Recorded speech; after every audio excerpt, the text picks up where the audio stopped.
Jamie Johnston was meant to be having the time of her life. The Newcastle nurse and twin sister Danny Earl were joined in Bali by mum Lynn for their 25th birthday.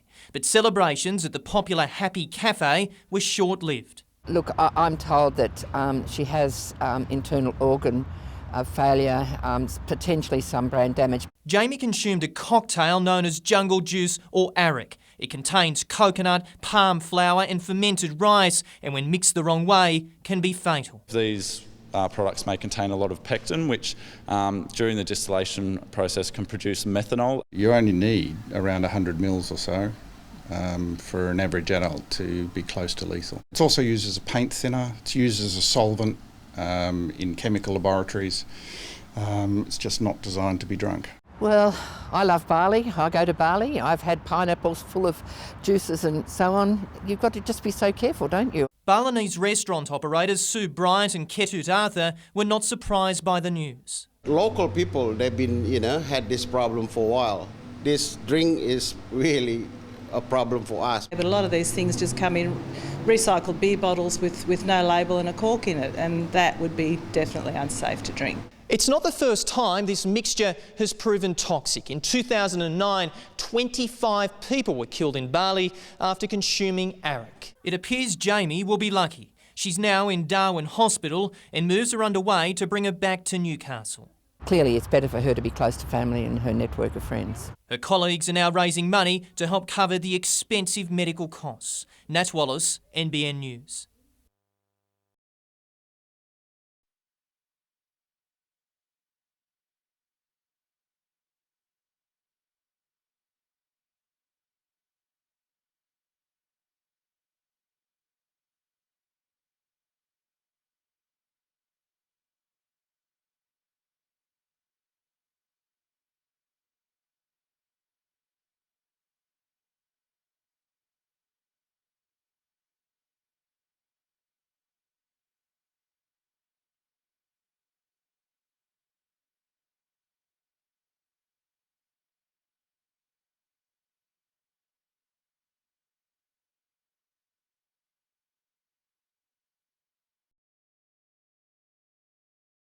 Brothers Sam and Luke Willis were gunned down in a Mayfield street in June last year, the result of a simmering neighbourhood dispute. Christopher Angelo Philippou, who lived directly behind the Willis' house, has pleaded not guilty to 2 counts of murder, but guilty to manslaughter. Crown Prosecutor Peter Barnett tendered telephone recordings of conversations between the accused and his wife Glenda Philippou after his arrest, in which he described the brothers as garbage, going on to say, who do they think they are, going around like would-be gangsters. Also giving evidence at the judge-only trial today, his son Christopher George Philippou. Winking at his father as he approached the witness box, Christopher Jr. told the court he'd been at his parents' Windia Street home on the day of the shooting, where he was told about damage done to his father's car. After leaving the home, he threw a phone book into a window of the Willis brothers' house because he was annoyed. The court has previously been told it was that incident that prompted Sam and Luke to confront Philippou Sr. on that fateful night, the confrontation ending with both boys fatally shot. A ballistics expert told the court he determined it was Sam Willis who was first to be shot. 2 bullets were fired at the 22-year-old, one from as close as 3 metres away. The Crown will wrap up its case tomorrow. Kate Haberfield, NBN News.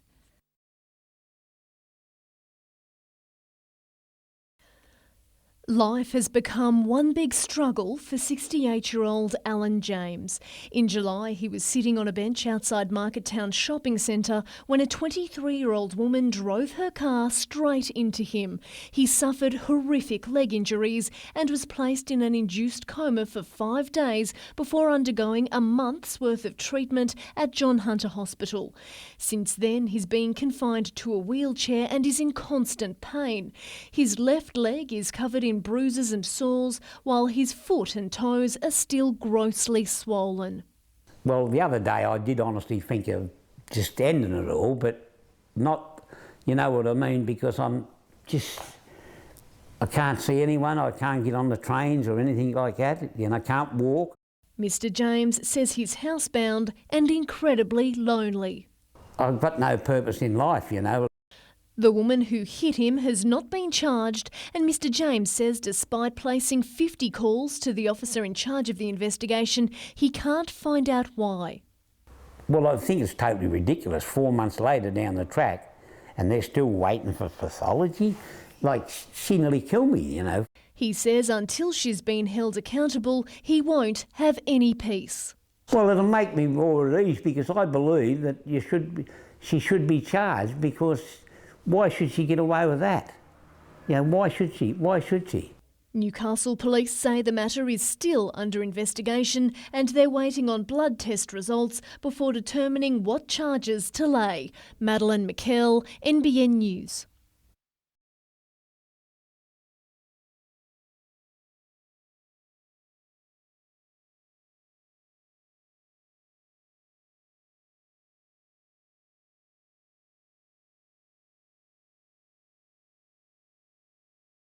If they've got 2 layers of fencing, is that $40,000 a day for fencing? I can't see the point in this fence, I was just saying.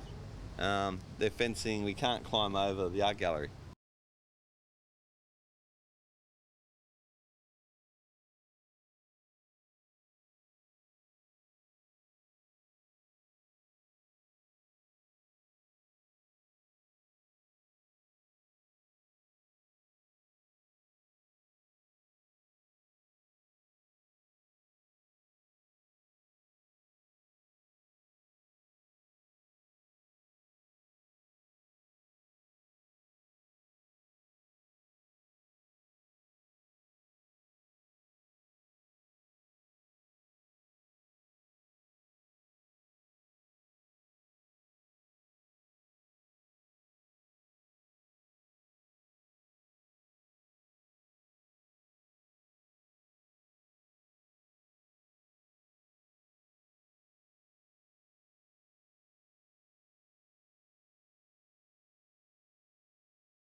Bill MacDonald started the company about 25 years ago. He's a local resident, ex-president of the HIA, and does a great deal of work for the community.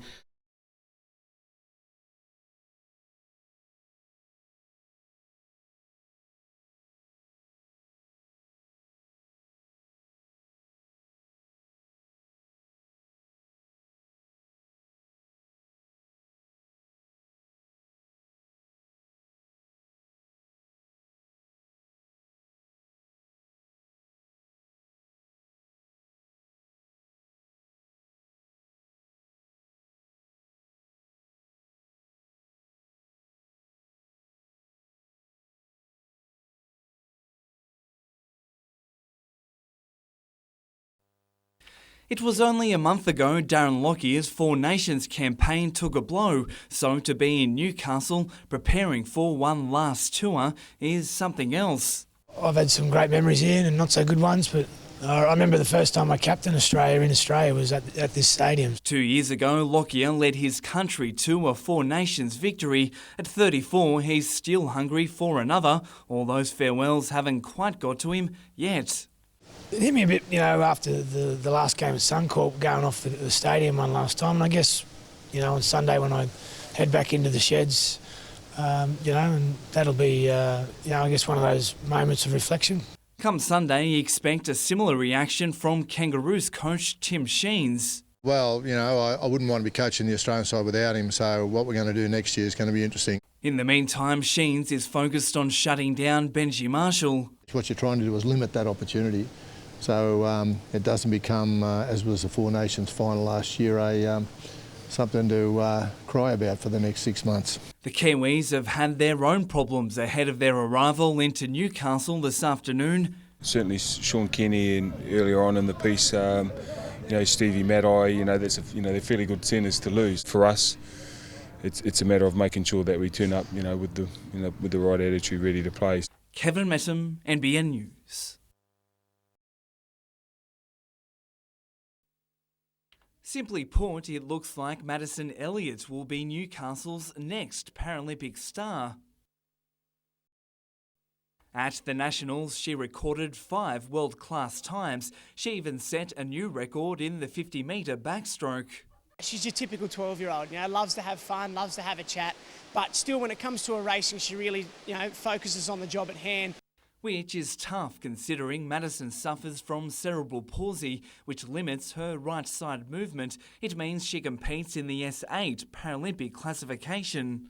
I just like it so much, and it is a bit hard to have Michael coaching me. He pushes me too hard.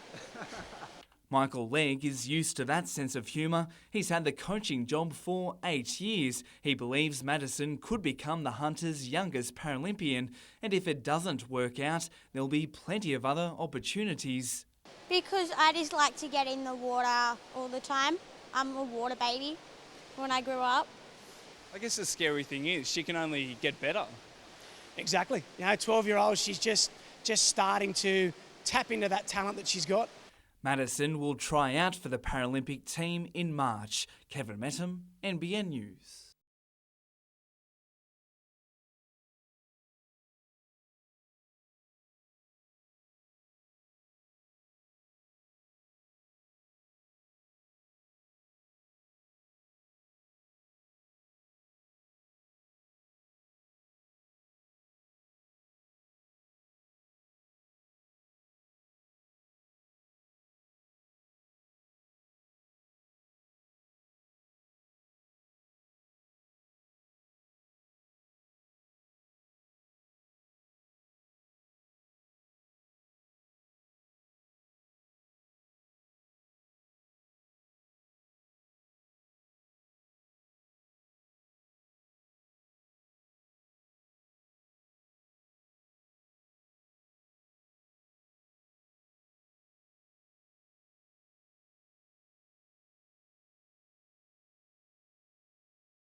Aquila certainly blended in pretty well, so all the better for him because making a debut you don't want to be too nervous, but I'm sure he'll have the odd nerve before the game, but playing here in Newcastle will probably help that.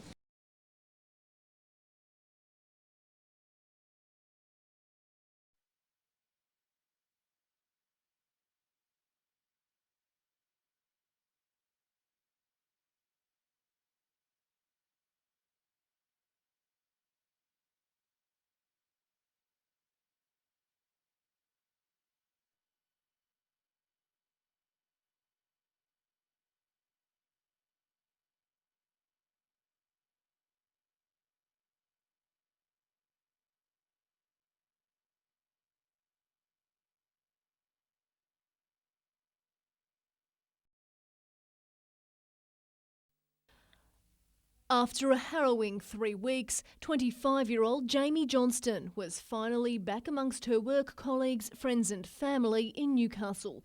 Last month, the John Hunter Hospital-based nurse drank an Iraq-based cocktail at the popular Happy Cafe in Lombok.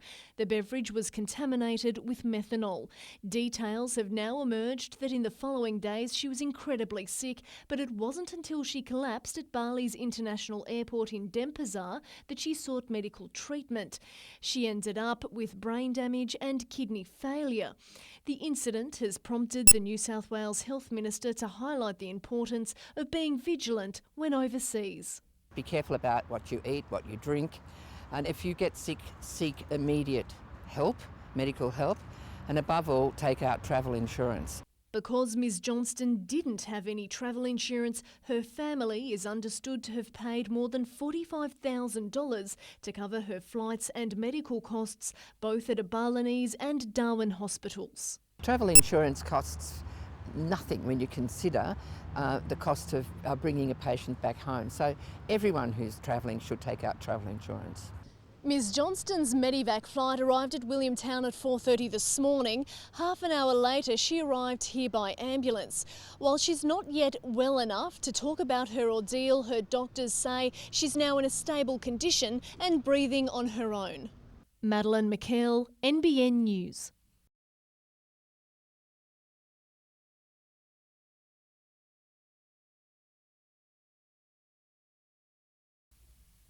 Day 3 of the judge-only trial, the court heard Christopher Angelo Philippou handed himself into police the day after the shooting deaths of Luke and Sam Willis, saying, "I'm the one you're looking for" at Mayfield. In a recorded police interview played to the Supreme Court, Philippou, who has pleaded not guilty to 2 counts of murder but guilty to manslaughter, confesses to the crime. He repeatedly asked to be charged, saying, "I shot them. They pulled a gun on me. They started it. I ended it, so to speak." When asked how many times he shot Sam Willis, Philippou replied, "I don't know. He was still standing up, so I shot him again, and then I shot the other bloke." In summing up, Crown Prosecutor Peter Barnett SC said there's no evidence the young men would have a pistol in their possession and that they showed no signs of anger. He added Philippou's actions weren't that of a man out of control, they were calm, calculated actions. A suggestion defence counsel Paul Rosser QC rejected. In summing up, he warned there's a lot of evidence in the trial that's hearsay. The defence will finish summing up tomorrow. The court previously heard the shootings were the result of a long-running neighbourhood dispute between Sam Willis and Philippou that had snowballed over 12 months. Lauren Bladwell, NBN News.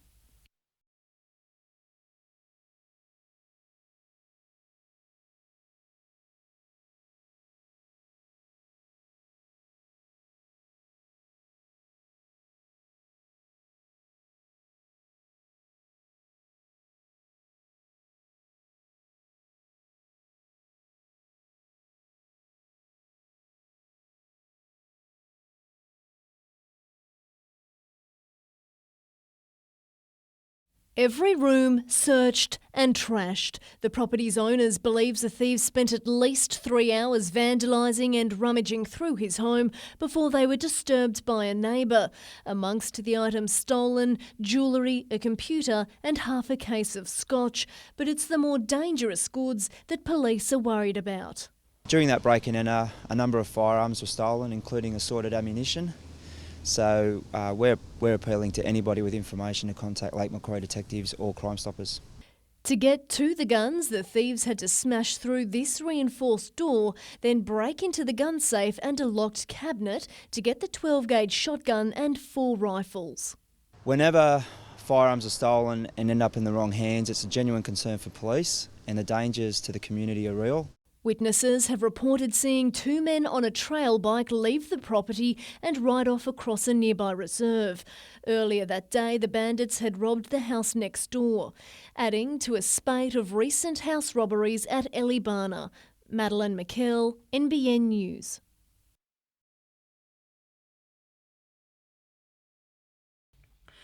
It was the glimmer of hope FIG supporters were searching for. News Council had voted for a Brisbane arborist to independently test the Lehman Street figs. Those arrangements were in place almost, but the General Manager has done the correct thing. He's acknowledged the request from 9 councillors.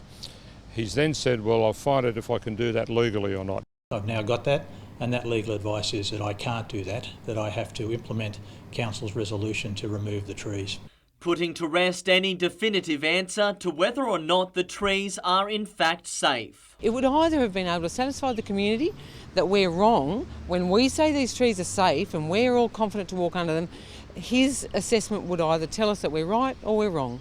Both the Save Our Figs group and Lord Mayor John Tate looking to the state government. We're asking them to transfer ownership, administration, whatever, of that part of Layman Street between Derby and Dawson Streets so that they can actually assist council in looking after it. The Fig saga today entered state politics, with member for Newcastle Tim Owen and Environment Minister Robin Parker raising the issue during question time. The O'Farrell government is now discussing whether it should become involved. If not, the Layman Street Figs could be removed within days. I'm really concerned that what we saw on Friday the 7th is going to be exacerbated in a way that nobody wants to see it happen. That's very, very serious. I think the Newcastle community will now fire up. Tyson Cottrell, NBN News.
A fitting tribute for a Newcastle legend. It's an absolute honour to present this to you in front of your family and friends, Ned, and I hope you hold this in high regard, mate.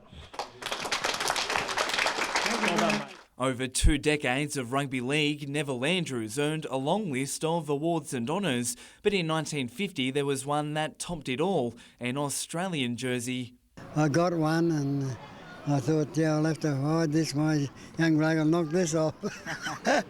The 89-year-old even represented both New South Wales and Queensland. I don't know how we would get away with playing for 2 states these days. Just talking to him, you can really tell how tough it was back in those days. From his own experience, Billy Slater knows just how important Sunday's test is ahead of the Four Nations. The Kiwis won last year, and it's important to get off to a good start and hopefully play some good football individually, and then we'll start playing better as a side. Especially with one of the game's most powerful ball runners, Akili Uate, at your side.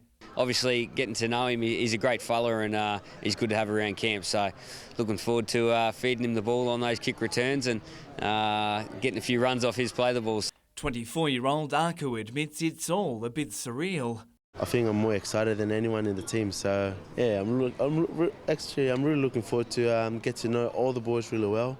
Kevin Mettam, NBN News. How about this? For an induction, the new junior Kiwis stripping down to their underwear to show off their haka. Just the young blokes getting in there and being a part of the team. It was easy to see who were the fan favourites today. Even debutant Kevin Locke looked comfortable in his Newcastle surrounds. Yeah, no, most of them come from clubs that have had success this year, so they're fitting in well. Simon Mannering was quick to squash suggestions he would miss the tour due to a problematic knee. You know, definitely had no decision to make. I was always going to come along and it's to have the honour of playing for the Kiwis. The Warriors skipper is even finding positives from that grand final loss to Manly. I think it's a good thing for me to, hopefully take a bit of that fitness from the grand final and continue it on to, this game in the Four Nations. Come Sunday, also look out for this monster, Fuifui Moimoi, who could be the key coming off the Kiwis bench. Kevin Mettam, NBN News.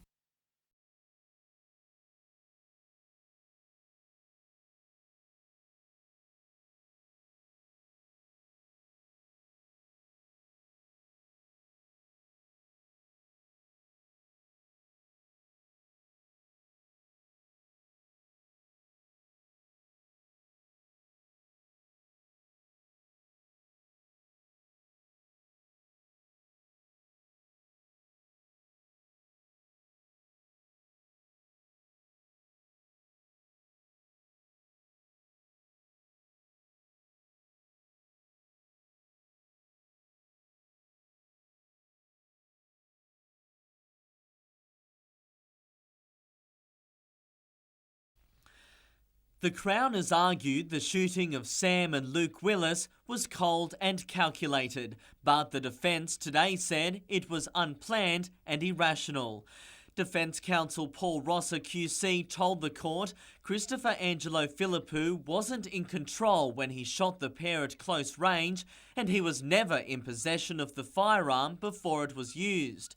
The court heard the day of the shooting, a window at the Willis home was smashed. The brothers assumed it was the accused, but it was in fact Philippou's son. Mr. Rosser told the court if it had been the accused, he would have been waiting with a firearm for the pair to retaliate.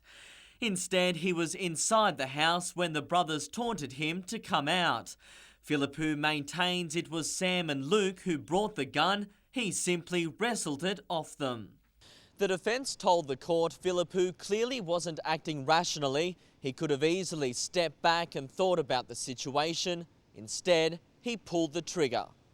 The judge-only trial heard how there were a number of empty chambers in the revolver, which Mr. Rosser argued meant Philippou wasn't familiar with the gun and that it wasn't his. But Acting Justice Jane Matthews questioned the gun's origin.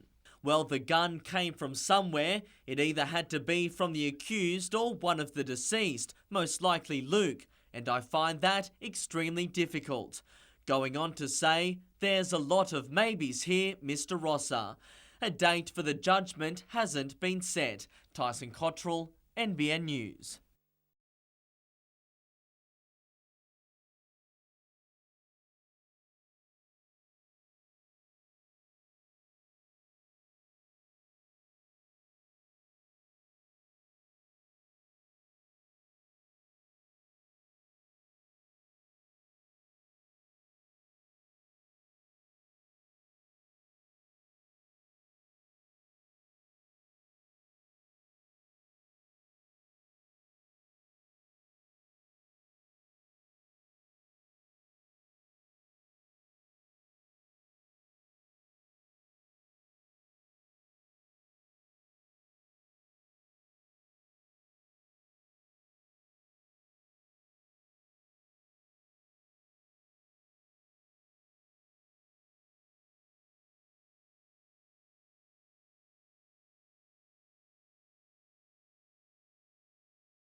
There's no limit to Newcastle's potential, according to the Property Council's national CEO. State and federal governments could invest a lot more in Newcastle, given the tremendous opportunities, really. Alongside Townsville and the Gold Coast, Newcastle is the jewel of Australia's future. He delivered the news during a business lunch with the city's movers and shakers, saying as Sydney's population explodes, Newcastle should be acting as a safety valve. But apparently there are a few big drawbacks stopping Sydney-siders moving north. At the moment there's a big deficit in terms of affordable housing and childcare, retirement living, aged care, and especially in an ageing society where Newcastle can attract sea changes and tree changes. We need to provide those facilities, and we need to provide them urgently. He says the city needs to develop a clear long-term strategy with a focus on improving connectivity with Sydney, the hinterland and North Coast. We need to have an infrastructure investment program which looks beyond the next 5 or 10 years, that looks to the opportunities of the next 30 years. And the other really important thing is that we put somebody in charge of Newcastle's prosperity. Madeline McKell, NBN News.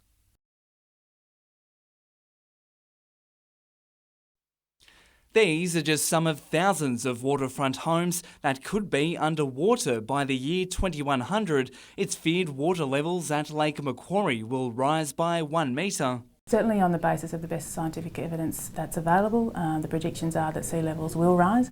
Under new state government laws, councils need to prepare. Dr Alice Howe has spent 12 months figuring out Lake Macquarie's plan. What we're encouraging people to do is to build what's called adaptable buildings. So they could be quite low lying now, but they've got the capacity to be able to be lifted up or relocated into the future. Rob and Ronnie Antill know all about adapting. They want to build 4 new units behind their waterfront home, but under new climate change laws, they need to be at least 2.8 metres off the ground. That's higher than Rob's neighbouring fence. I think I'd budgeted something like about 50,000-60,000 to get the whole thing through, but we're going to be talking 200,000 by the time we finish. That's because they've spent 3 years modifying plans and reports, but Ron says things are finally moving ahead. We're very confident and very happy with going forward from where we were, which was totally stuck. Lake Macquarie Council will decide on Monday night. Kevin Mettam, NBN News.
It's been a long time coming, but Anthony Mundine says he's ready. 33-year-old Rigoberto Alvarez boasts an impressive record of 27 wins and 3 losses, but Mundine is hoping his speed and agility will overcome the Mexican's brute strength. This is a big fight. This is a big test. Alvarez is gonna give me everything he's got. The pair was due to face off in September for the interim WBA junior middleweight title, but an eye injury and a blood infection forced the 36-year-old to postpone the bout. Boxing, as you've seen before many times, that it's only one punch from disaster, and I just got to be on my A game. If Mundine wins his next 2 fights, he would become the first boxer to win world titles in 3 weight divisions in descending order. But if he's feeling the pressure, he certainly isn't showing it. There's no excuses. I ought to be ready mentally, and luckily physically I've sort of been seasoned and I've been there, done it. Mundine faces Alvarez at the Newcastle Entertainment Centre on Wednesday. Lauren Kelly, NBN News. He may be the interim coach, but Craig Deans is proving he's not afraid to make the big decisions. Ruben Zadkovic missed today's session because of illness, and Deans isn't willing to risk him against Wellington. He's very, very disappointed that I'm not taking him, but that's my choice. It's something that I think's the right thing to do, and I'll wear it. Keeper Matthew Nash is also suffering from the flu, but he's not sick enough to miss the trip. Ben Kennedy remains the first choice shot stopper following a nervous start against the Heart. Having seen 45 minutes a game during pre-season, BK says he's still building towards his best. Playing against local opposition is a bit different to A-League, week in, week out. So it's going to take a few weeks, but we're all pretty confident it's going to happen. Replacing Zadkovic wasn't the only change Deans was prepared to make. Jeremy Brockie, Marko Jesic and Ben Kantarovski have all been promoted to the starting 11. Ali Abbas and Labano Haliti moved to the bench. The coach believes the changes will add more energy and endurance to the midfield. Kantarovski is keen to prove his off-season knee surgery is no longer a factor. Doing my head in, I couldn't handle sitting there and not being able to sort of contribute anything. I had to sort of wait to get my chance, but I think it's just a matter of being switched on and ready when you come on. The teenager is also expected to become more involved in attack. Hopefully we'll make a couple of runs. We might get a nosebleed going that far up, but, you know, we never know. Mitchell Hughes, NBN News.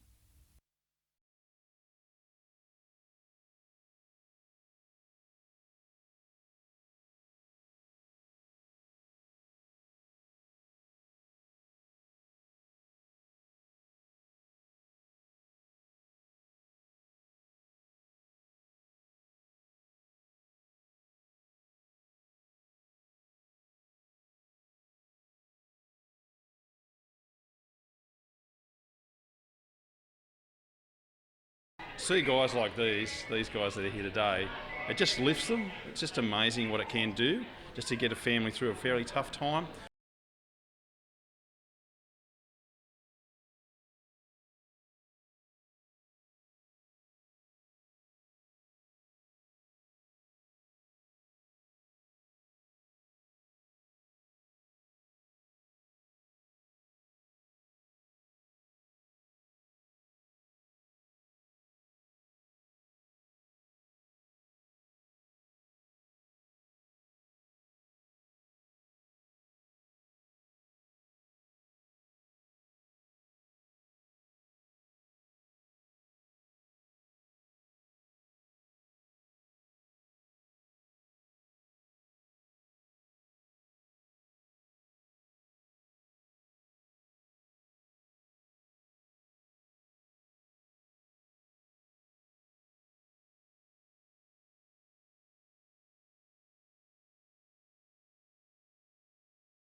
A few official proceedings,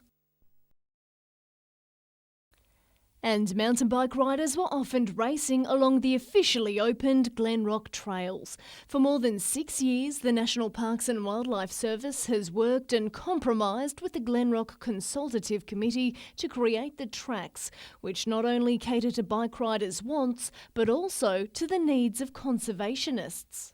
And that's why this has really been a win-win. We've ticked both boxes with the plan of management. The committee was formed after the service threatened to ban mountain bike riding in the reserve because of the number of illegal trails appearing and the destruction of vegetation. You know, I think we've probably done better than we all thought, you know, from the start. Probably when we first came in here, we were just hoping to have mountain biking allowed in the park at all. And here we are now building mountain bike specific trails.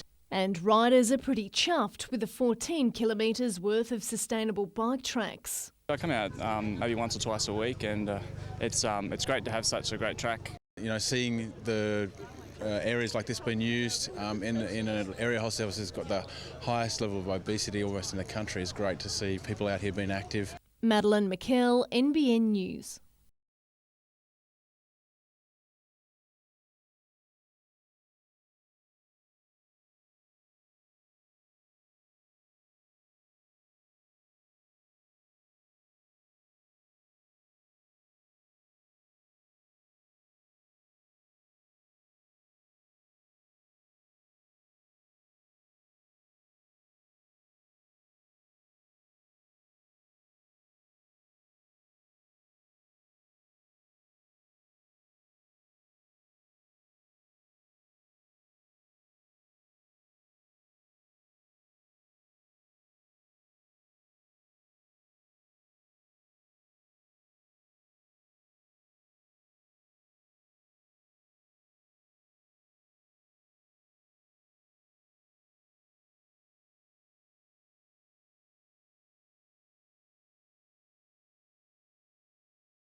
Akila Uarte is the Knights' softly spoken winger who's having a big impact on rugby league.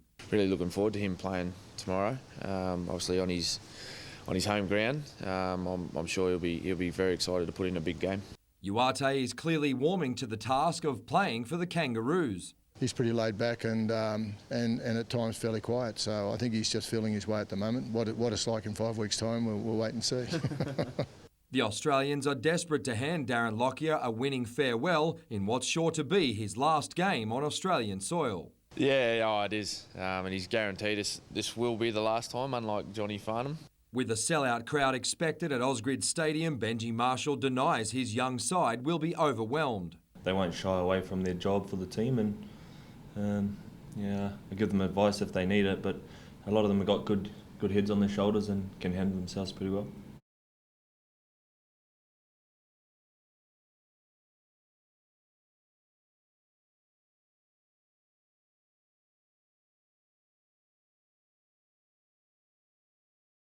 She's guarding Bakovic now. She doesn't want to foul. Excellent with the ball. Ironmonger, good position on Bakovic, but she rolls it in anyway. 1 point. What can she do here? They've had 4 shots this possession. Finally, full of character. They were superb. They were under pressure in the first quarter, and they were nowhere, Roach, weren't they? They were out of sync, out of rhythm. They couldn't get the ball in the basket. They trailed by 5 points at quarter time, but they have come back.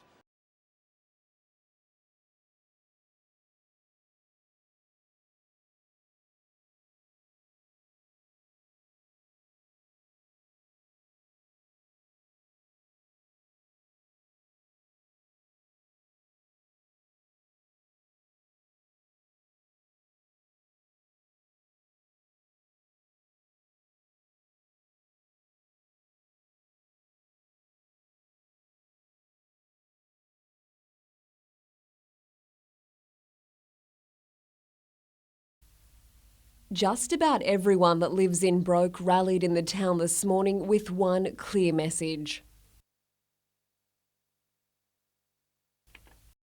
AGL's exploration licence only allows the drilling of test wells if landowners agree, and with most locking their gates, the company's been forced to look at other alternatives. They can't get onto people's properties because people won't sign access agreements, so they're buying property like these beautiful vineyards. Pools Rock Vineyard has just been purchased by the gas giant. Locals fear it will be the kiss of death. Visitors don't come to the Hunter Valley to look at mine sites. They come up here for the tranquility. They will not talk with residents. They will not give us a clear indication of what plans they have for the area. We've seen what's happened in Queensland. We've seen the gas landfill, and people are scared. They have told us 100 wells they want to drill in the Broken Bulga area. I don't believe that for a moment. I think it could be thousands. Hundreds more protesters gathered in Newcastle as part of the National Day of Action, calling on the state government to enforce more stringent regulations on the industry. Governments around the land have been issuing exploration permits and production leases to companies in an enormous fashion in the past 5 years. We feel very strongly that this is the wrong move. Kath Landers, NBN News.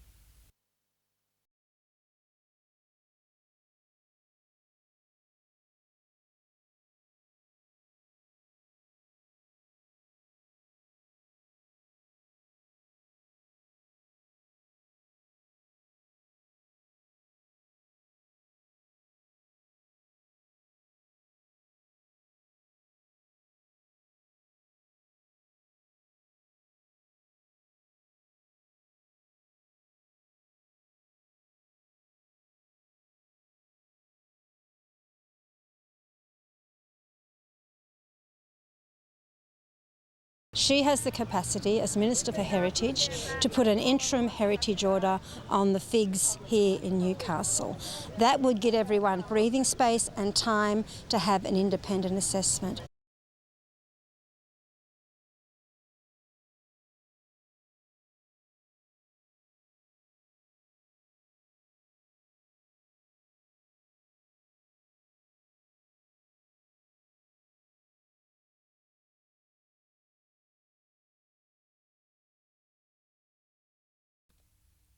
The Phoenix started short on troops, and just a few minutes in, Paul Eiffel was added to the injury list. The home side still made the brightest start as one-time Jet Tim Brown came back to haunt his former club. Newcastle was struggling and the frustration began to show. A Jets mix-up in defence almost helped the Phoenix to double their lead. A desperate tackle by Ben Kantarovski saved Newcastle from embarrassment. Nikolai Topor-Stanley came closest to finding the net for the visitors, unfortunately at the wrong end. The Jets seemed intent on giving Wellington a helping hand, but the score remained 1-0 at half-time. Things didn't improve after the break, with Ben Kennedy called into action early. The Phoenix were running riot out wide, and pretty soon they were on target again. Newcastle needed a miracle, but only the woodwork stopped Wellington from making it 3. The Phoenix were reduced to 9 players with 2 late send-offs, but it was the Jets who left red-faced as their awful record in Wellington continued.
A deep breath for all concerned.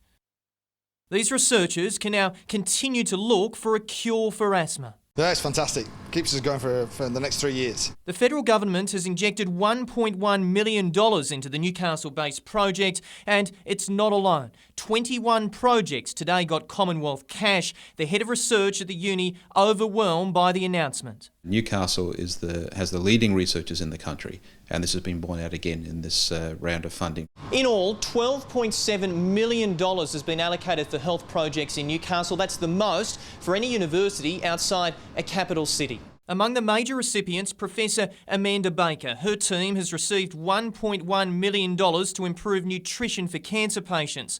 Professor Chris Levi will also get just over $1 million as he looks for the best way to treat stroke patients. And there's $1.7 million for Professor Roger Smith's team trying to find out why so many babies are growing up with diabetes. Some, though, have already got results. Professor Julie Biles has proof that when it comes to carrying a bit of extra weight, women in the city are far better off in terms of health support.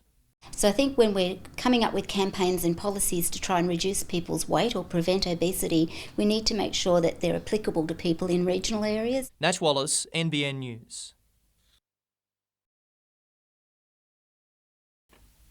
13 years of education is finally coming to an end for the 72,000 New South Wales students enrolled in this year's HSC. Business Studies was first cab off the rank today, and it proved an anticlimax for some. It wasn't as hard as I thought it'd be. It wasn't as hard as I thought it would be. I guess you build it up to be all stressful, but it wasn't. It wasn't too bad. I thought it might have been a bit harder looking at the past exams, but it's fairly easy, I thought. A record number of students are sitting the HSC as it becomes a prerequisite for many trades and vocations outside university. University entry is important for a lot of students, and like most schools we have a significant number of students who go through the university, but increasingly nowadays we have students who go to the HSC as a preparation to go on for further work. But Hunter students are also being reminded the HSC isn't the be-all and end-all. I suppose kids place pressure on themselves mainly. I know I put a lot of pressure on myself to do well. But most importantly, they need to remember that the HSC isn't the end of the world. There are lots of other ways that they can go on with their careers. Pens down will be called for the final time on November 11. Kath Landers, NBN News.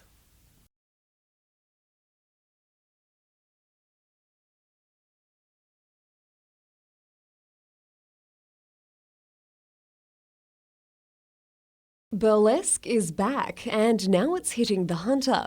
Opening at the end of the month, Miss Carla's Heavens Burlesque on King Street promises to raise a few eyebrows. But it's not all about bust lines. The club's shows will also feature circus acts, singing and a host of other interests. The bohemian, tongue-in-cheek quirkiness.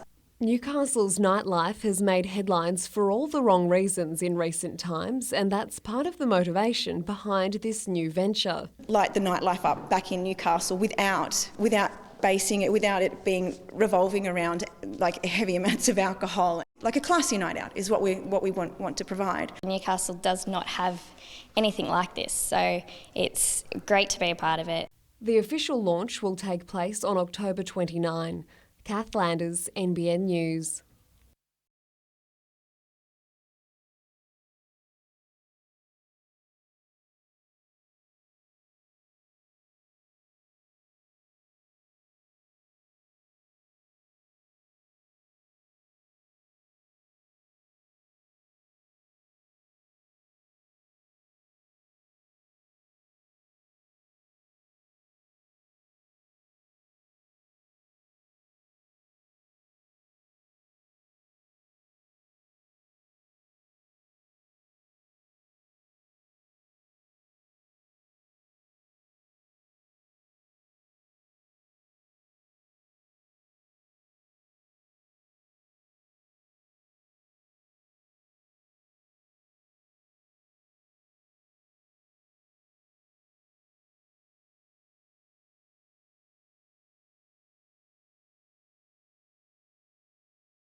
They scored 3 goals in week 1, but Newcastle barely managed a shot in the clash with the Phoenix.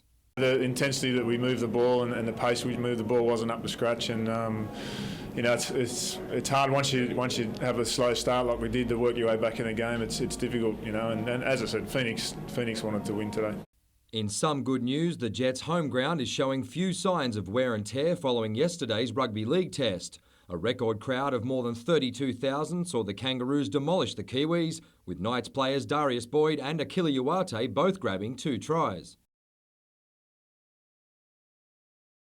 Uwate's performance came in for special praise, even after an uncharacteristic mistake. He could have had a hat-trick in the first 15 minutes, but wasn't to be. But I thought he was fantastic in his debut. Darren Lockyer was given a hero's reception, which didn't go unnoticed. Being here in Newcastle this week, you get an idea of how much they love their rugby league. The support's been been great. The Kangaroos will reassemble in Sydney on Thursday before flying to England for the Four Nations tournament. Mitchell Hughes, NBN News.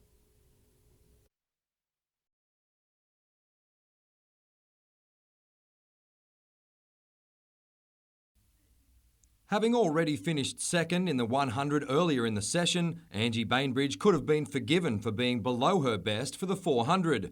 She quickly settled into second, then waited 300 metres before making her move. The gold medal performance on her birthday capped another successful international meet for the 22-year-old as she builds towards the London Olympics. Onto two wheels, and the Hunters Brock Parks has finished the Supersport season in fourth after a disappointing final round in Portugal. Parks grabbed second in qualifying, but his race lasted half a lap thanks to reckless riding by Gino Ria.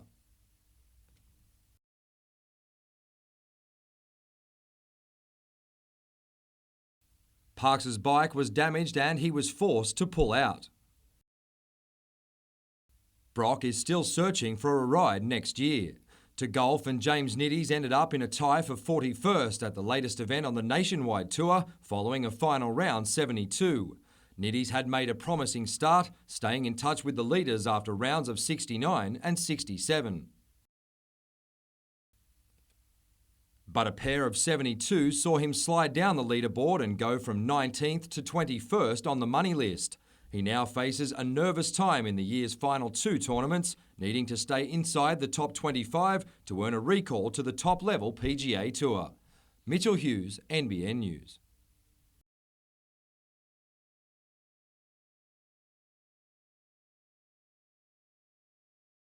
Today we're brewing a sour apple and raspberry beer, and this wasn't our idea, this was a competition winner. So a competition winner, Full Bitter and Twisted, suggested that particular beer, and so we're having a crack at making it.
Well, leaks from the office of Police Minister Mike Gallagher to NBN News indicate that the findings of the Parsons report are damning for the Hunter region. We are talking critical shortages in two commands, Lake Macquarie and Port Stephens. The number of officers off through stress leave is apparently at record highs. It's also said to have found some former Labor electorates, particularly those in Sydney, are over-resourced.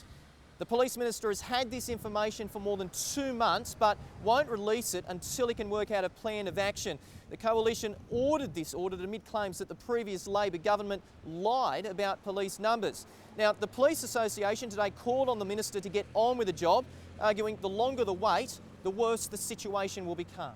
It's just a case of looking at all the commands and seeing who's worse of a bad lot. Port Stephens Local Area Command, what sort of condition is it in? They're in a bad way at the moment. They've got a staffing level that's they're at about a high 60% capacity. Late today, a spokesman for the Minister wouldn't confirm or deny the claims, but added the report won't be released until Cabinet can see it first.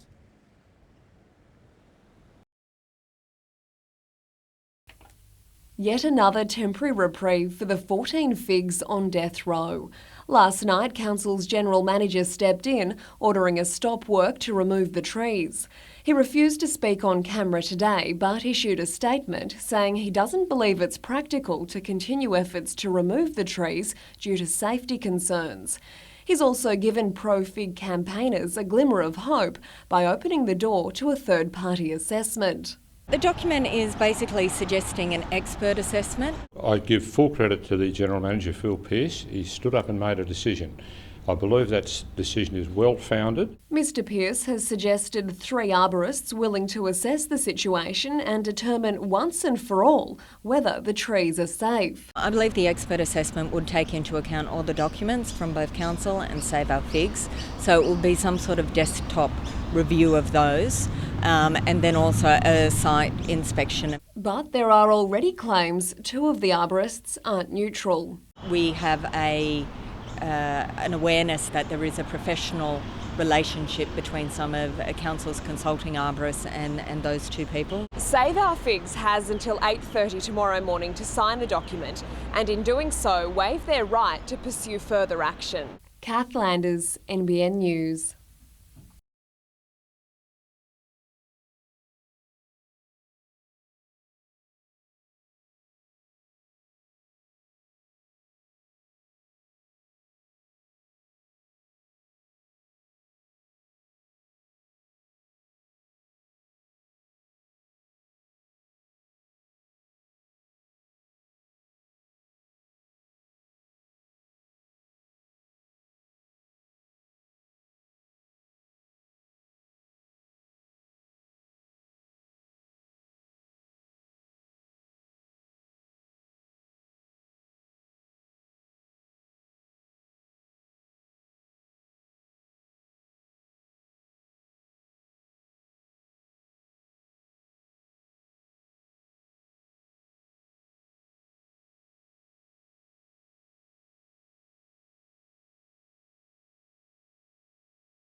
Finally, something for the federal government to smile about. An ambitious project on time and on budget.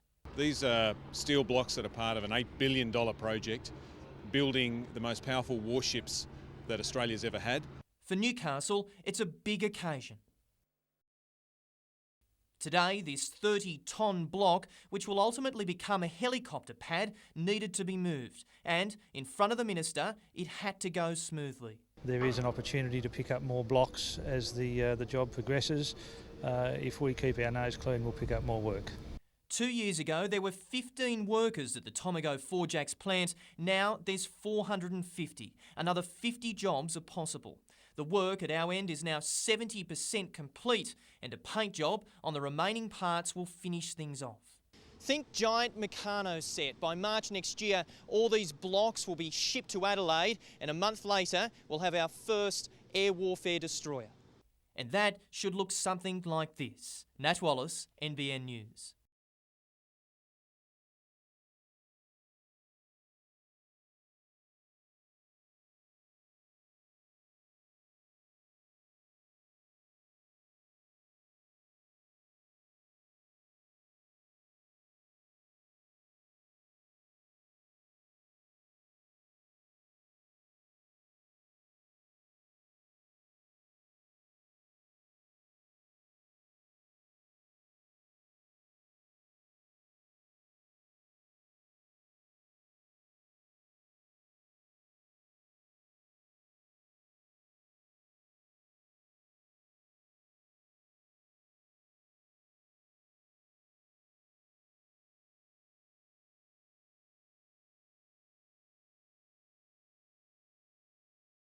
I'll continue to prepare the team the way I have for the last 2 weeks, and if something changes between now and Sunday, then it changes, and I think the players will adapt to that.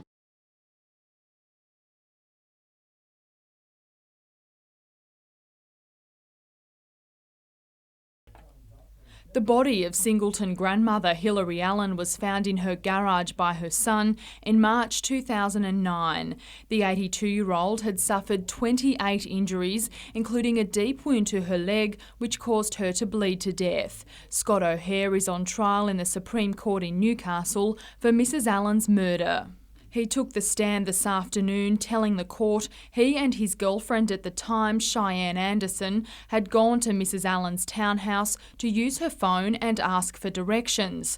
O'Hare said Mrs Allen allowed them to come up the stairs and that Cheyenne went ahead before he heard a commotion. When asked exactly what he heard, O'Hare replied, get out, someone help me, then smashing glass or something. He said Ms Anderson then ran from the house and that he tried helping Mrs Allen before leaving himself. When asked why he didn't ring 000, O'Hare replied, I didn't think of it, I'm a coward. O'Hare also told the court he didn't know anything was taken until Ms Anderson pulled a wallet out of her pants. The court has previously heard Cheyenne Anderson was never in Mrs Allen's home. Lauren Bladwell, NBN News.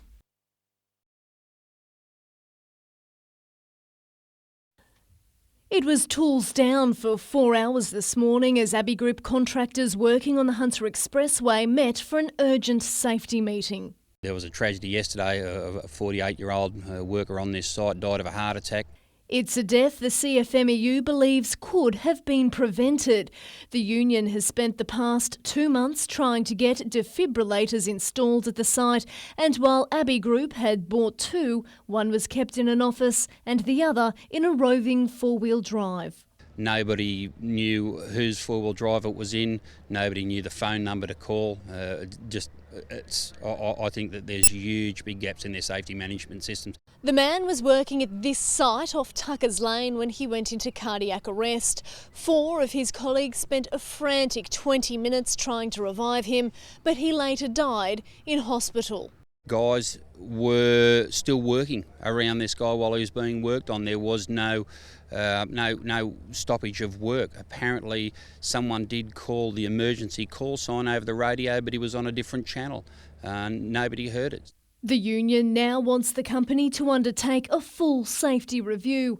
Abbey Group has responded to the incident and workers' concerns, saying, we are offering counselling support to all our people and an investigation is being conducted.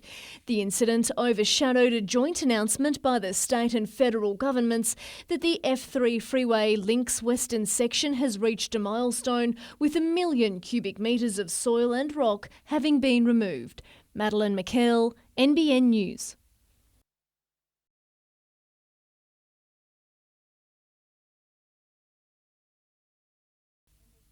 Jobe Wheelhouse was the first to admit he didn't play his finest game against the Phoenix, but he says at least he's taking it personally. I think a few of the boys, need to sort of have a look at themselves and say, well, as a playing group, it needs to hurt more when we don't play well and when we don't put in the effort. Casey Werman also believes a handful of players are still in pre-season mode and had too much fuel in the tank at full time. I'm sure the players are hurt and they don't like to lose, but I think it's a bit of desperation that we're missing. No one was pointing the finger at interim coach Craig Deans as speculation continues about just who will replace Branko Kalina. I think the most important thing is that the advisory board and the club make the right decision on the right person, not jump into it. It's only 3 points missed right now. We can make that time up. Former Jets coach Gary Van Egmond is widely regarded as the front-runner. Today he got the thumbs up from several players, but it's clear they also want the situation resolved. The sooner the better that we know what's going on, but we've got a game to prepare for and that's our priority at the moment.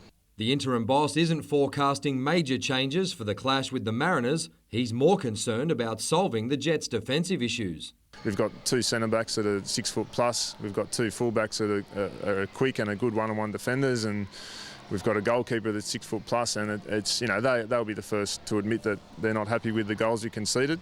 The players get the ultimate shot at redemption this Sunday. They haven't beaten the Mariners in 2 years. 10,000 members and or over that, and I personally and from the whole team's perspective, I think we've let them down, so we owe it to them, and hopefully we can go out this week, kick, scratch, do whatever we have to do just to get a result.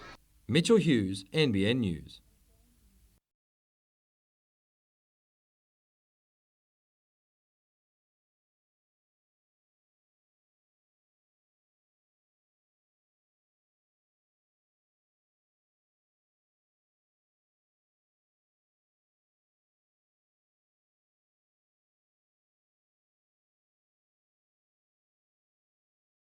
the reason I've got it done now is to have plenty of time up my sleeve through the off season and be ready for the start of next year. So confident it'll come back nice and healthy.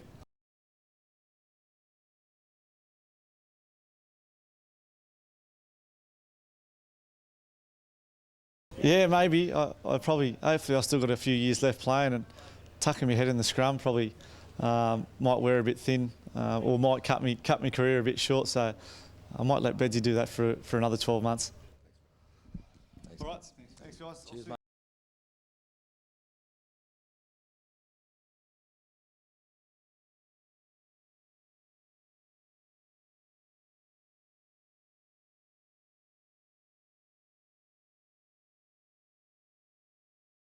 It's about those either small stories or large stories that we love reading about ourselves, and we love reading about other people's lives. So, they're all inspirational, and that's what we wanted from the book.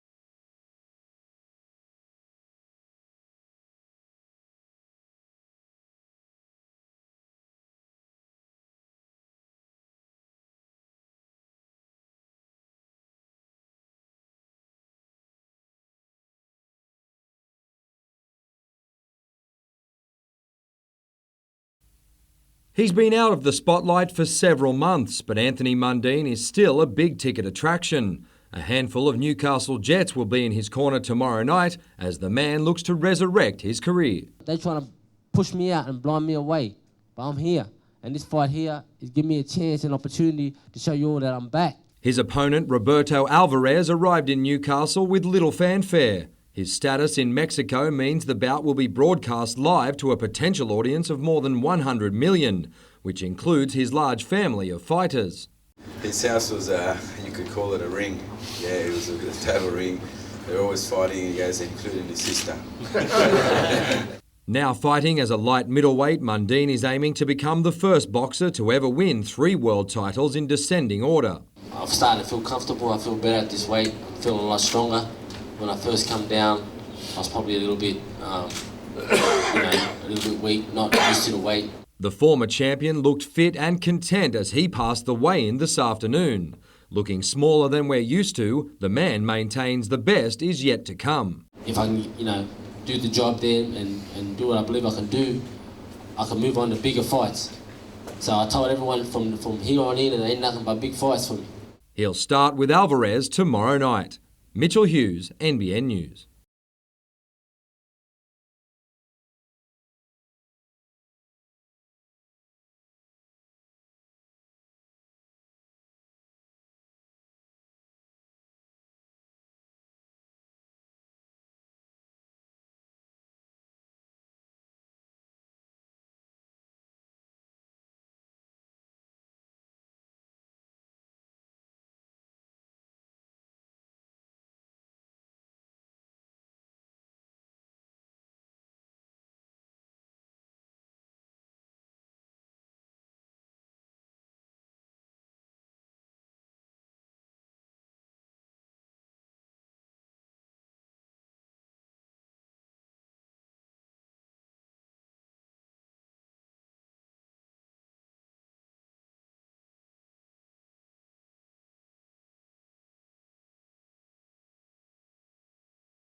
Investigations are continuing as we speak because there are other items that were located, and detectives are busily looking and examining those issues.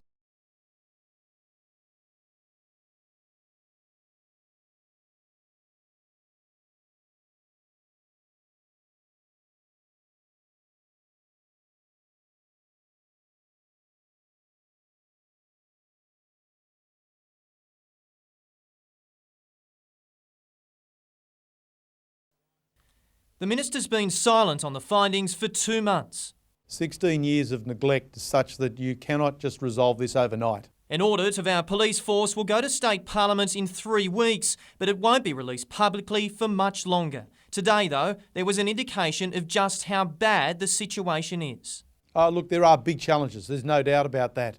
There are big challenges in terms of injury management. There are big challenges in terms of the structure of the police force. NBN News understands the Port Stephens Local Area Command will figure prominently as the report shows there are nearly 30 officers out of action. The man in charge there hopes the findings come with a solution. Oh, look, I'm looking forward to it and I'm hoping it's not too far away.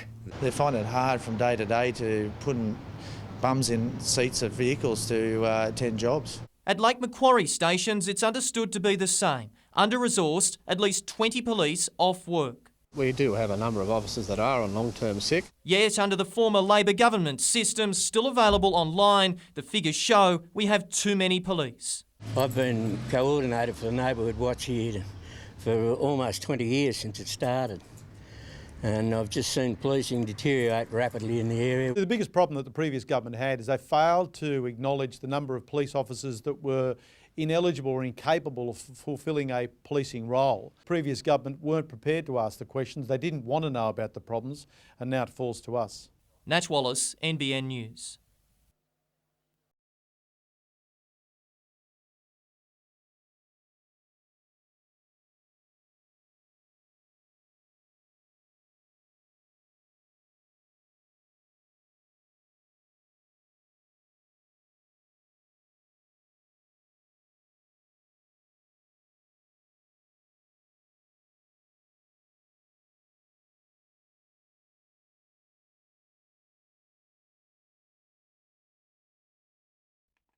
With fears of pollution running high after August's Orica chemical leak, residents on Bernice Crescent were understandably concerned this morning amid reports of small metallic shards on some washing. Emergency services responded after Barry Latham noticed his clothes were coated in the substance. There was a fire crew and hazmat attended the call to investigate. They noticed a very light specks on the washing. The State Environment Office also responded, taking samples. Mr Latham didn't want to speak on camera but told NBN News he was concerned the specks may have come from a nearby factory. A neighbour had the same issue several weeks ago. Well, I had the clothes on the back line and it was just all through the clothes. So the whole lot was, covered in glitter. And that's exactly what the substance appears to have been. An Environment Office spokesman confirmed late this afternoon that microscopic testings revealed the particles were hexagonal in shape and too consistent in size to be industrial discharge. One Steel also conducted its own testing, with some residents fearing the particles had come from its Mayfield plant. It too confirmed the particles weren't magnetic and therefore not associated with steel production. But it leaves residents with a new mystery. Where is all the glitter coming from? Kath Landers, NBN News.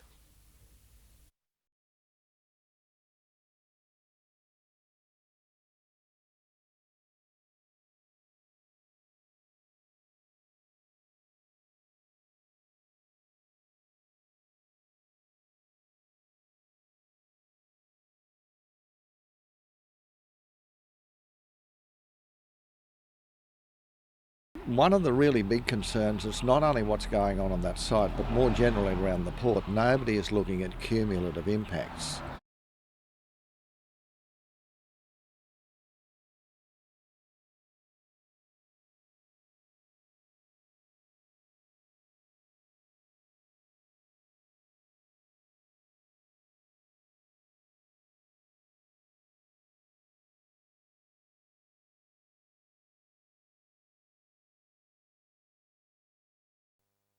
This is the aircraft that has the Royal Newcastle Aero Club a little excited. We're looking forward to it and there's been a lot of interest shown so far.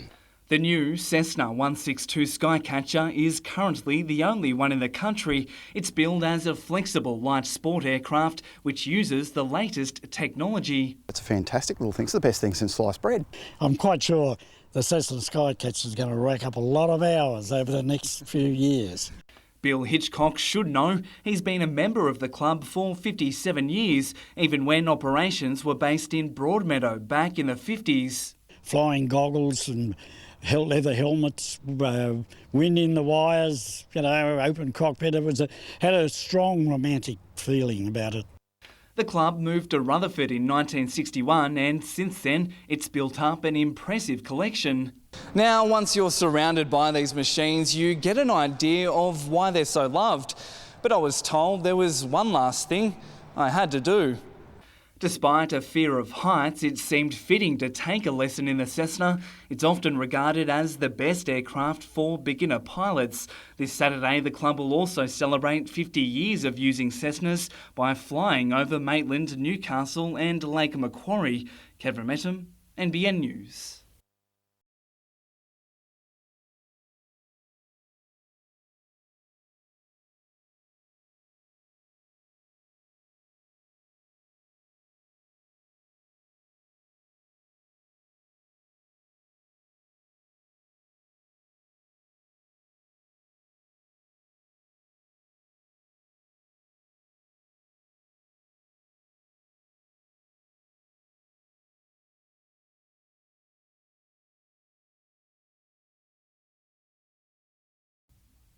Ask anyone in the racing industry and they'll tell you the lumps and bumps on the Broadmeadow track have got to go. Clearly, jockeys have the inside running. I was told Darren Beeman complained about the 1980s, and that's how long it goes back. But it's just gradually got worse and worse, and it's got to the stage now where it really needs something drastically done to it. The NJC has a plan to fix the track, which wouldn't involve moving meetings away from Newcastle. Done by professionals, and we've got one of the more renowned contractors there to complete the work. So you can't do a more professional job than that. During the modifications, the rail would be moved out 7 metres, so the inside of the track can be levelled out. Jockeys aren't convinced this is the answer. We feel the further the rail goes out, the worse the problem gets. So, and then you've got to take into effect coming around the home corner, you've got the camber going the wrong way, so the further you go push the rail out, the more trouble you have with that. The one thing that is clear is that both parties are keen to find a solution to ensure no one suffers while the vital work is completed. The trucks have got machinery loaded. We're ready to start tomorrow. We've just got one final meeting tomorrow with representatives from Sydney and the jockeys to make sure that everybody's happy with what's going on. Mitchell Hughes, NBN News.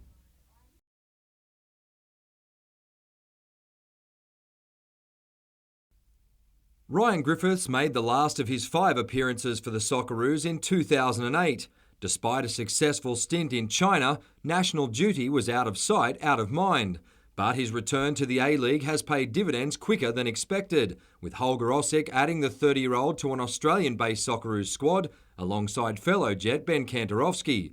For now, the focus is on Sunday's clash with the Mariners and tightening up defensively across the park. We know we have to put our hand up and take responsibility for the goals we copped, but we're still positive that we can turn things around. If Craig Deans is still in charge, his involvement in the first ever F3 derby will help him provide inspiration to the current squad. It hasn't been an enjoyable experience for me as a player, but it was personally. But the atmosphere and the desire to beat them is big. The interim boss decided not to take Ruben Zadkovic to Wellington because of the flu.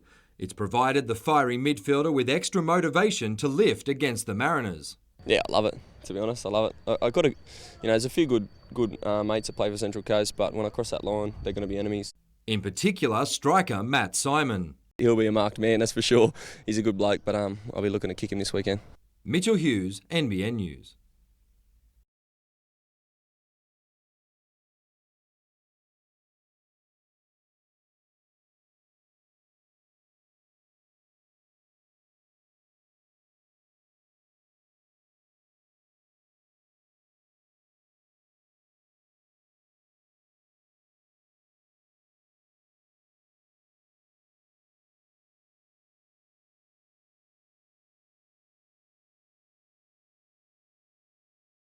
I think people need to see what's in their backyard, and we're literally in the backyard of so many Novocastrians, and we supply so many fabulous products that they're crazy not to come down here and experience it.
Holy cow!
Six months after Mark Sheehan broke into the Costas Hunter home, binding Deborah Costa's wrists and ankles with wire in front of her two young children, she still wakes up in a physical panic and can't be alone. Today, Ms Costa gave a victim impact statement in East Maitland Court, saying, "I have flashbacks to the initial point of terror I felt when a man dressed completely in black brandished a knife to my body, demanding I get on the floor." She also described the terror she felt as a mother, saying, "I believed I was going to be stabbed or raped in front of my children, or that my children were going to be hurt or killed."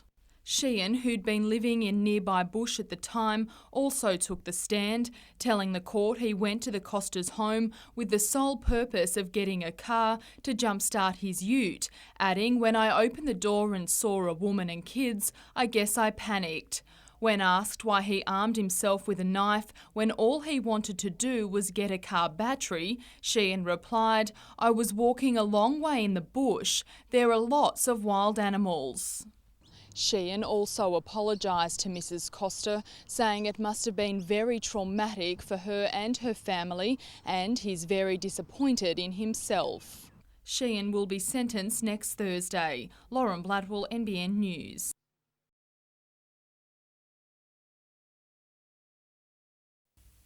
He may have grown up in Sydney and spent the last 2 years in Canberra, but it's clear where Gary Van Egmond wants to be. I don't know how you guys feel, but when you drive over the Swansea Bridge, for me it feels like I'm home, and I have that feeling here. In his first stint with the Jets, Dutchie won a grand final and took Newcastle to the Asian Champions League quarter-finals, all on Con Constantine's budget, which simply couldn't compete with capital city clubs. He may be a blast from the past, but the 46-year-old only contemplated returning because of the Jets' new ownership. I don't see it as the same club. I see it as a totally different club. I see it completely different administration. Yes, there's some history, but I see it as a complete different opportunity. Van Egmond's predecessor, Branko Kalina, was heavily criticised over a perceived lack of developing local talent, especially Hunter Juniors. We've got faith in Gary to be that type of coach we want here.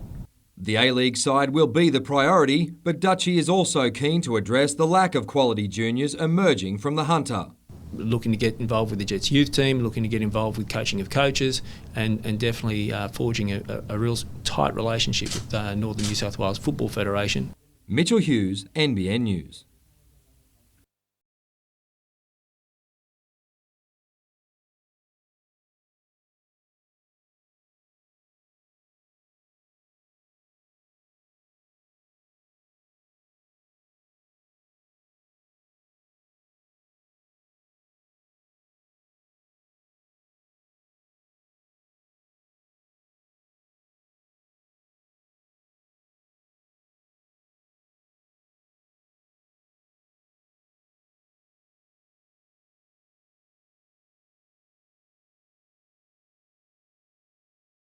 They left council full of hope.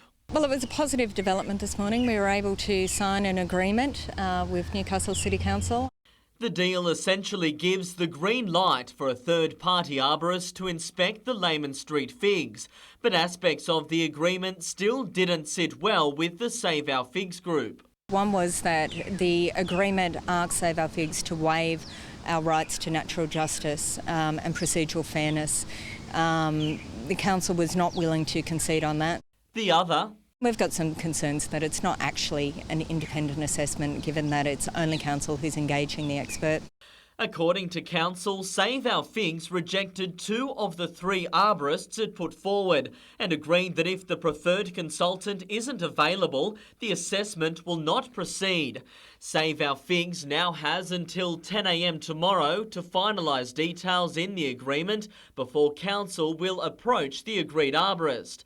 For the time being, the pro-fig lobby is counting the development as a win. This is a testimony to grassroots democracy. This certainly is our intention to allow this process to be done so that we can have a definite answer.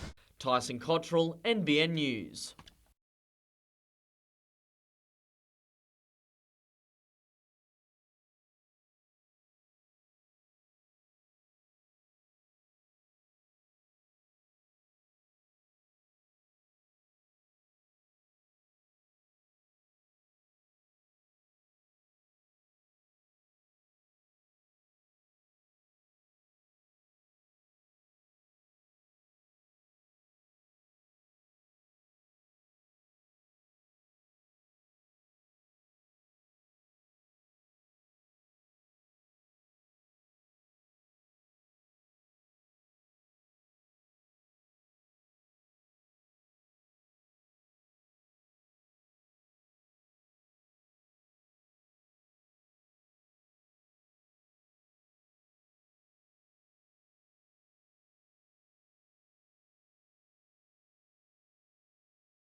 That federal legislation that it's transferring us to is the remnants of Howard's work choices.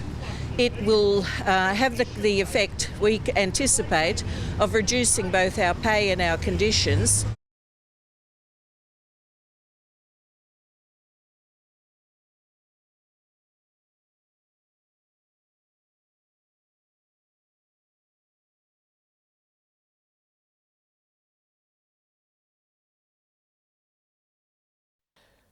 Man's best friend has a mortal enemy. Paralysis ticks are infecting pet dogs at a rate which has reached epidemic proportions. It's quite early on in the season and we've already had maybe 3 times the number we had for the entire season last year. According to hunter veterinarians, ticks aren't only more numerous this season, they're also particularly poisonous.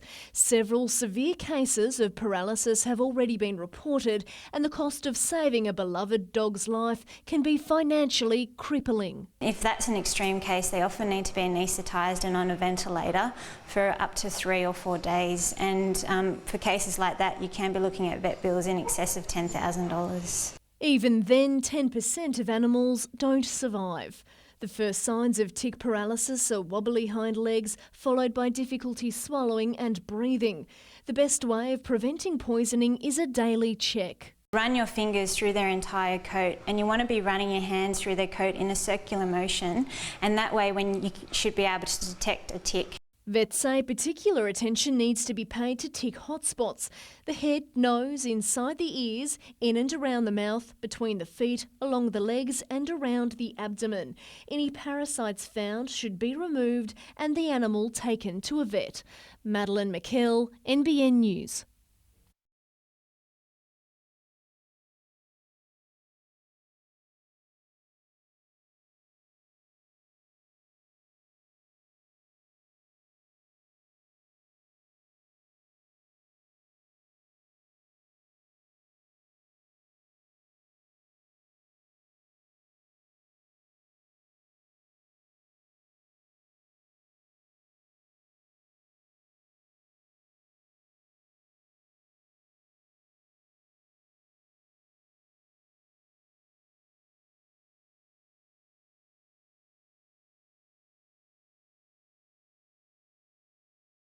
They contacted myself, and it was also through a few different parties, so it wasn't exactly direct, but I'm very glad it happened.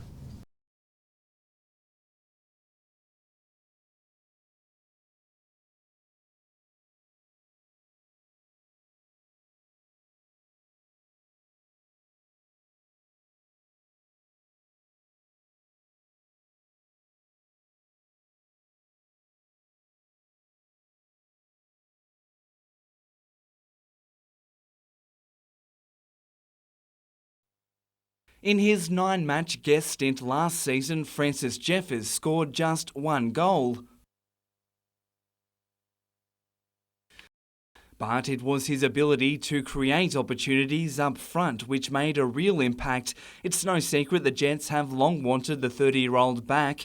Now they've had the final nod from new coach Gary Van Egmond. I thought it was extremely positive, and I can confirm that Francis will be here tomorrow. He'll be part of our squad if he passes the medical, and that's the big point. That'll happen on Saturday with the Jets once bitten, twice shy after the Jason Kalina saga. Jeffers looks set to resume his A-League career the following weekend, adding to a CV that includes the EPL and even the international stage. His return now part of Van Egmond's grand plan for the future.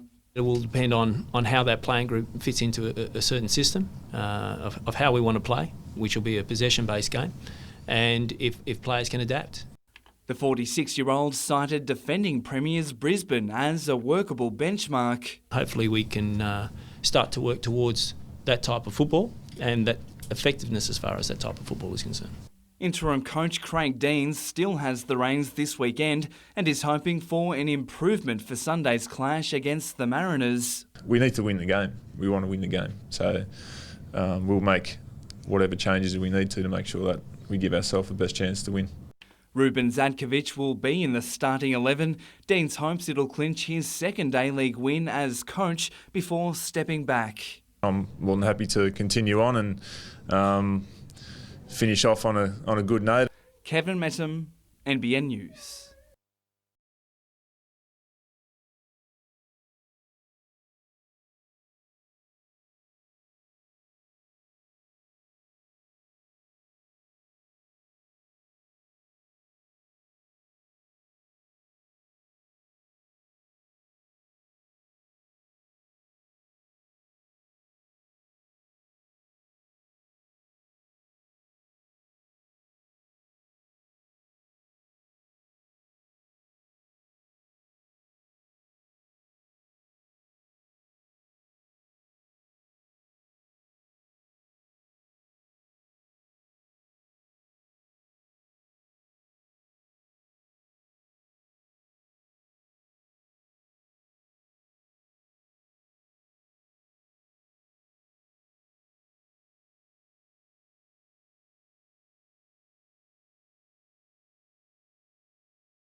It prompted an independent inquiry as well as sweeping legislative changes. The Orica incident was a wake-up call to a lot of people. Including, it seems, the Environment Minister, who today spruiked new state laws. Industry understanding their role, and they have to step up to the plate under this new legislation, and community understanding the ways in which they can engage. But it's the government who'll be responsible for the major changes, which include making the EPA independent and installing new environment monitoring systems.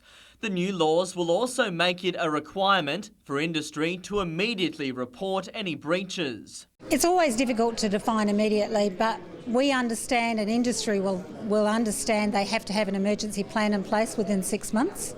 But that's still causing some concern. If there's an incident deemed to be on-site rather than off-site, then there doesn't have to be any immediate notification. So too is the current siren warning system. There's potentials for false alarms, there are potentials for other sirens to be heard and confusion to be had in the community. But we need the government to do better. We need a community right to know. So no minister can do what Robin Parker did, take 54 hours to tell the community. Tyson Cottrell, NBN News.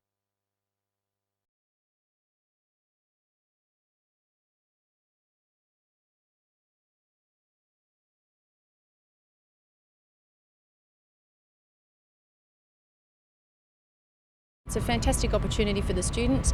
They get to get some hands-on experience at a festival. We've also got our graphic design students who've designed all the posters and the banners that everyone will see tomorrow as they come in.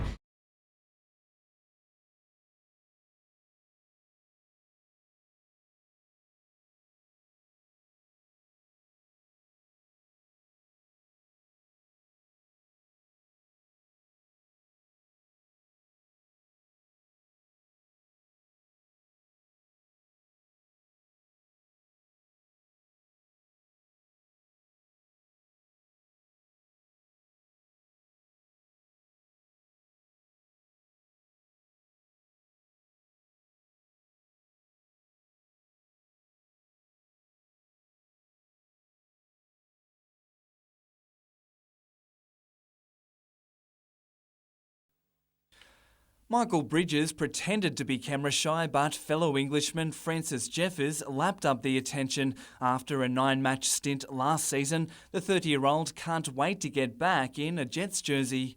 Yeah, definitely, and it gives me more opportunities to impress people and, you know, maybe get a longer contract. Jeffers set up a run of goals last time around. Now he wants a few for himself. As a striker, you must thrive to score goals. That's what I do every time I go out onto the pitch. So that's where I see my role. His motivation, the fans. You know, they're always keen to speak to me and shake my hand and stuff, and hopefully, you know, I'll be able to, you know, show them that, you know, I'm worthy of being here again. Jeffers is confident he'll pass a medical tomorrow and be ready to play next weekend. Kevin Metham, NBN News.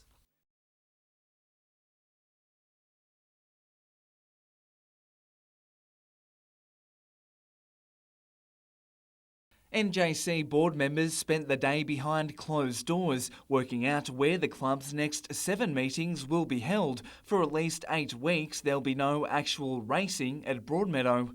As I said, we'll have phantom meetings and we'll try and fill in the void left by no racing with other sort of equine activity anyway. It's feared the loss in revenue could reach millions. We'll take a hit. There's no hiding that fact. Now, the main concern with the track lies between the 1,000 metre mark around the home stretch and here, 400 metres from the finish, where there's countless bumps and lumps. Jockeys and Racing New South Wales believe the bumps pose a huge risk. The NJC initially wanted to move the rails so it could fix the track and hold races, but that plan was rejected yesterday. We're hoping that the additional width that we're doing now won't actually create additional time frame. It'll just mean we hit it harder with more machinery. Kevin Metham, NBN News.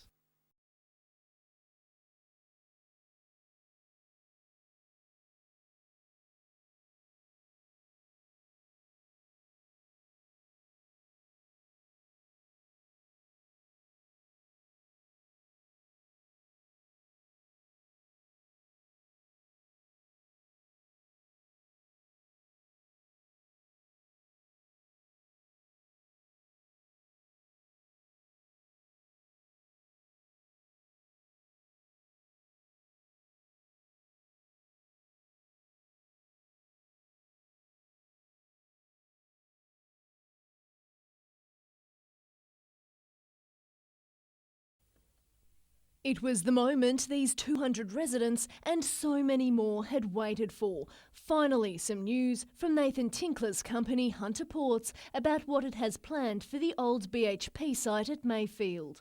We think it's time to raise the bar. We think it's time to stop just building more of the same, doing more of the same. There's a real opportunity here to bring other technology, go world's best practice.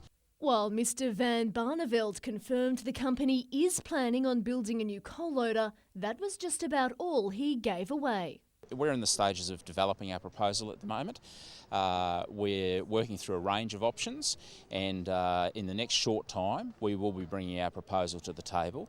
He said once they have the details nailed down, they would begin community consultation. He thinks that will happen before Christmas. It wasn't exactly what the correct planning for consultation for Mayfield Group had hoped for. We don't know what the Tinkler proposal is. What's been mooted in the press is 100 million tonnes. Now, if that happens, that's 4 times the size of Carrington. And heavens to Betsy, we know that we're all inundated with coal dust now. The Lord Mayor urged Hunter Ports to make community consultation a priority. We need to move forward in confidence. That's what's important. And the way the community can be confident is to have all the cards on the table, all the information out there, and time to evaluate it. While State MP Tim Owen didn't want to be drawn on the issue. Let's just get it finalised, let's get the community consultation through, and then we'll be able to make some comment on it. Madeline McKell, NBN News.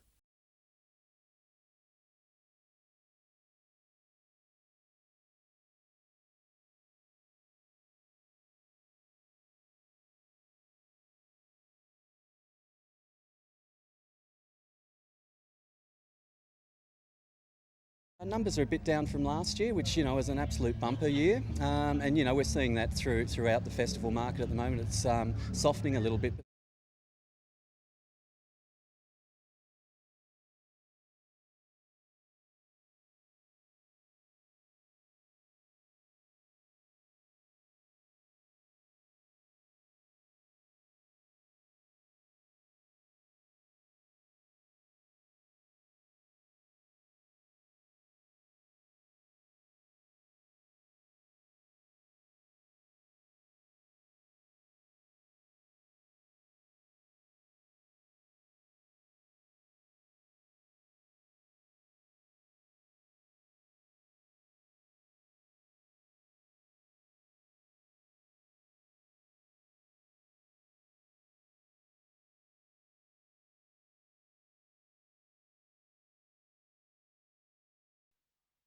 You wouldn't think Lisa Devana has spent a month nursing ligament damage. At training last night, she looked sharp. Co-coach Clayton Zane has even called her a leader. That's a different role for me. I've never seen myself as a leader, but this is something that I am willing to learn, and if my leadership and my experience makes a difference, then I'm happy to do that.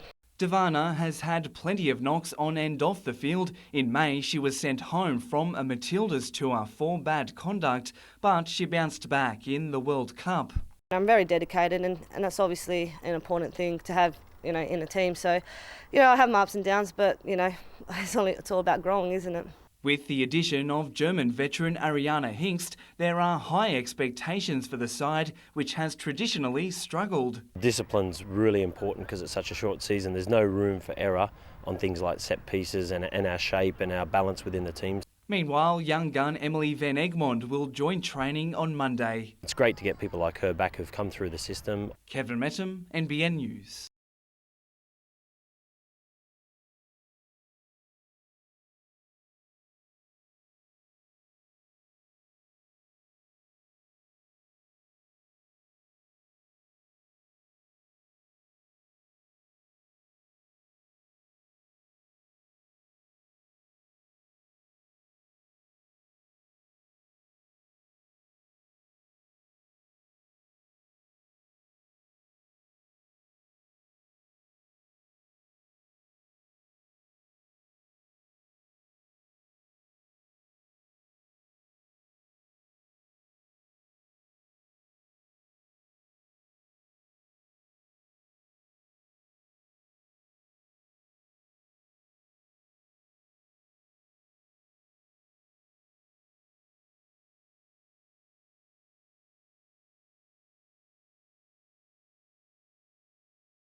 The future of the world is in their hands and they want to take care of it.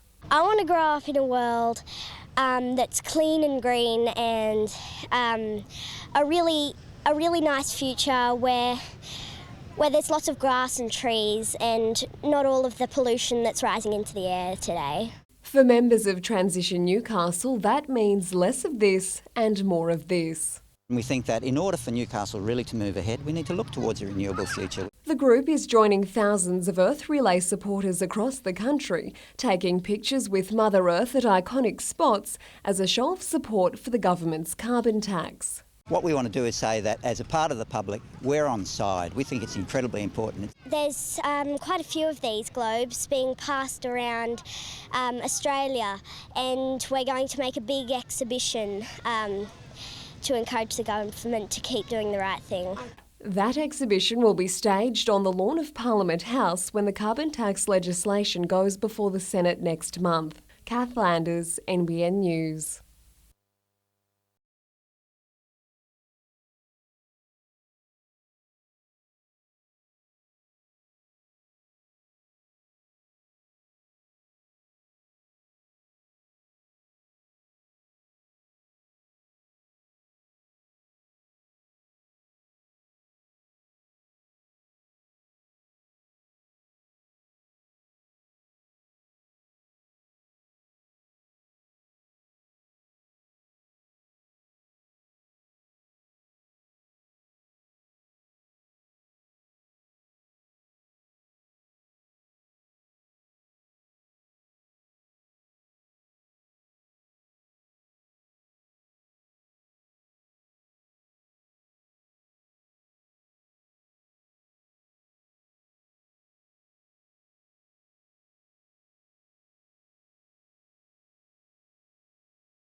Welcome to number 1 Sports Ground. Cracking day, pitch in perfect order. An interesting ball in play.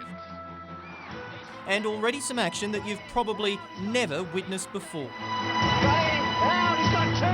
It's the city versus country match of blind cricket in New South Wales. That's cricket for the visually impaired. As you can imagine, such a game has its challenges, the senses all important. The ball helps us with the game because of the sound, as you can hear the ball. But the rest is hit or miss. Do you think the Warnies and the Michael Clarks of this world would be struggling out there if they had to shut their eyes? I think so. I think it's a whole different concept to not see the ball. And some just nail it. Newcastle's Nathan Gifford has already played for Australia, something he and his grandparents never thought would be possible. Been all over Australia and we've been to Barbados. We went with him when he went over there. You sound like a pretty big supporter. Oh yeah, we are. Something that's helped me with my confidence and socially and everything like that. Like, there's no way I would have been able to catch a train up here by myself 8 years ago before I started. But for most, the experience goes hand in hand with winning. Kate Paul sent the Blues into the sheds with 4 for 130, the crowd about to witness history, with country set to win the Shield in a game that can only be described as a truly marvellous spectacle.